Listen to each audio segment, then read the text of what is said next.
The sound of war. It is a festival of destruction that crowns humanity with death. To make the human a sacrifice. I can hear the sound of war. Birthed by ethnicism. Threatening the human race. To leave the human in terrorism. Its blast produces damage. That is not a respecter of age. The young and the old dies. Making the graveyard the most populous nation. The sound of war. It is an agitation that prepares the graveyard for human habitation. To make the human a captive. I can hear the sound of war. Birthed by fear and trembling. Ambushing the hope of her tomorrow. To leave the human in sorrow. Its explosion disfigures humanity. Helpless victims are amputated. The braveness of the human devastated. Making the graveyard the most potential nation.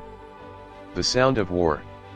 It is a bloody conflict that unleashes poverty on humanity. To make the human a vagabond. I can hear the sound of war. Birthed by displacement. Capturing lives into refugee. To leave the human in lament.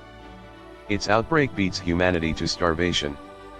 Her economy cried for her lack. Poverty could not help the situation. Making the graveyard the most wealthy nation. The sound of war.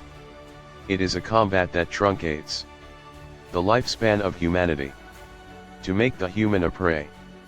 I can hear the sound of war. Birthed by the tussle for supremacy.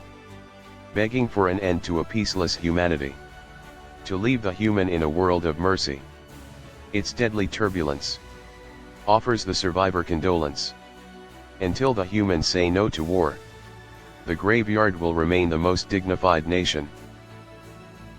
For more inspiring poems, contact the poet, Charles Nelson, +2348062473681, and get the book, Poetry Village.